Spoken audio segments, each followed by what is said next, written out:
Hey guys, it's Ryan. It's always Ryan. I'd say that like I'm getting tired of it. I used to say that I don't usually do videos like these, and then I ended up not doing a lot of videos like these because I just don't buy enough stuff. I opened up all the stuff. So it turns out I could do for some more stuff. So I went to B&H, not sponsored, but aren't they cool? They, despite being a world away from me, can get this to me in a few days only, it seems like. And what this is my new B camera setup. So over here on the right, my right, in fact, is the old B camera setup. And this I got way back in the day. I did start shooting Canon, so this is like phase 2 for Miller Media. I don't often talk about, but that's kind of what I called the business. And this was like whenever I needed a second camera, obviously, the B camera stuff. I was doing a lot of medical procedures, so I needed an okay zoom lens. But when I switched to Sony, I got an A6300 maybe, or Alpha, whatever. And then when I switched, that was with the A7S II. And then when I went to the A7S III, not too long ago, it's what you're watching now, I bought an A6600 as my B camera, but still a crop sensor. So I kept the same basic workflow in that I kept with, this is a 30mm lens from Sigma, which roughly is the 50mm length when it comes to a crop sensor, I think, or that's what I discovered when I was pricing all this stuff out originally. But I've always wanted a full frame setup for the B camera, just so it's like completely equal. In fact, when I was shooting Canon, I might not have even had a B camera. It was just me and my T2i going to town. My T2i and I, that was the better way. Should have gone with that. So I've had my wandering eye on a ZV-E1 for some time because from what I understand, they take the guts out of the A7S III or the FX3 and put it into this small guy, which I think is pretty much marketed as a vlogging camera. You can tell by the funny poof on the top. But then I also needed a full frame lens, an actual nifty 50 for this guy. So spent, no joke, like a full-on day just looking around. What are people doing? What are they actually using? And wouldn't you believe it, B&H had the ZV-E1 for $300 off. May still, depending on when I get this video out there. If not, sorry. But the package deal came with, the lens was not part of the package deal, so not that good.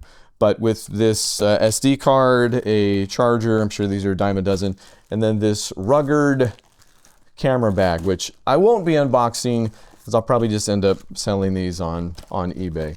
Speaking of which, if you are in the market for anything you see here, I'm not going to say anything bad about these guys. These have served me incredibly well over the years. You can go look. This is my B camera for all of the Chasers episodes that are going up lately.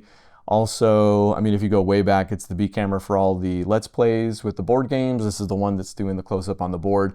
So it's like nobody can tell, especially once I get it into post and maybe I'm messing around with the noise and stuff like that. But with this, now I can shoot, same thing I shoot on this in S-Log3, 42210.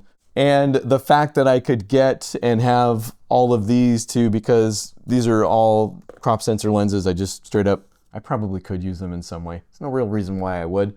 So selling all these plus the package deal stuff that it came with, I'm only going to be out of pocket a few hundred on the ZV-E1. So just not a bad deal overall to finally upgrade to something I've kind of had my eye on for quite some time. So long story short, which is absolutely impossible at this point, let's open these two things up. And since I don't have a functional B camera at the moment, let's put this one into a close-up.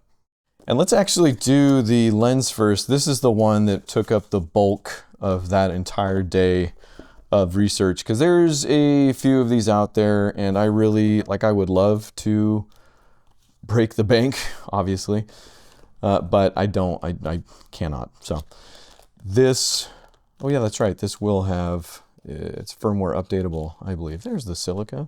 There were a few out there, Mikey, or however you say it, has one too that I looked at for a bit. But this had a little bit nicer build quality, and from what I was seeing, the differences between the two were negligible to not detectable, depending on who you looked at and what you listened to. So went with the 7Artisans, and if you're expecting one of those useful unboxing videos, no, that much has not changed around here. This is more of an maybe ad for things that are to come. Obviously, I will be using this to shoot more episodes of Chasers when those are necessary. I still have actually 7 in the can. Yeah, this feels great as advertised. There's the USB port for updating. Should I need to. This will do just fine. Still way nicer, no shade thrown at this dude, this Sigma 2.8 DN or Art Lens. Yeah, Art Lens, I believe is what they went for back then. Good little dude, but so long. Let's put that there, make some room, and get into the ZV-E1, which this took a lot less hand-wringing because I've had my eye on it for a bit, kind of ever since I heard it existed. The box, though, I gotta say, when I got it, I was like, did I get a refurb? So, no, I don't think so. But nice little nondescript packaging there. I never use this. I will, what are these? Oh, this is the windscreen. I don't know. Again, I don't think you're tuning into this to see something you could see on any of the way better unboxing videos. This is more of a fans of the channel might enjoy. And I've been using these largely as kind of ads. Oh, this is the battery. And it looks, I think, yeah, we're rolling the same as the A7S III, which is nice. NP-FZ100, is that right? I don't know, it looks the same, which is very handy when you can just swap batteries like that. Let's check out the actual guy here. Nice. You know, like it does feel heftier. I mean, it would obviously for the sensor size, but I know this is, the ZV-E1 is really a no frills affair, but kind of what I'm looking for. So digging the feel for sure. Flip screen is always a nice addition. Cool. Again, any unboxer worth his salt at this point would turn this on, maybe shoot some stuff for you, let you see what it looks like, but I might entirely skip that part. You know what? Fine. Here's roughly the same shot as before with the new gear, A7S III in my hand now. I mean, it's going to look different because the lens is different. The camera is way back, in fact, but I don't know, you know, I don't think this is what's going to happen necessarily. I think this is still my B camera, obviously, but a much better one than I had just a few minutes ago. So it was nice being able to dial in all the settings on the new camera in like 5 minutes. I just kind of copied. In fact, there's probably an actual way to copy things over, but I just looked and input them over there, and I bet it looks color-wise certainly pretty darn similar. There was no, strangely enough, so the picture profiles on the Sony, usually 8 is reserved for S-Log3. That's what I've been running on the A7S III here. No, like straight up 7, 8, 9.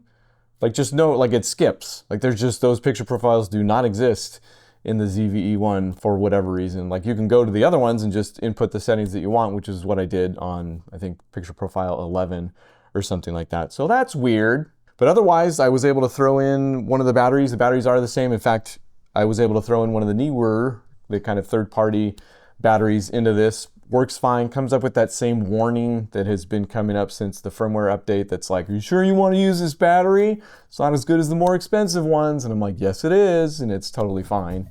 Like I said, I'm happy. This was cool. get the rest of this on eBay now.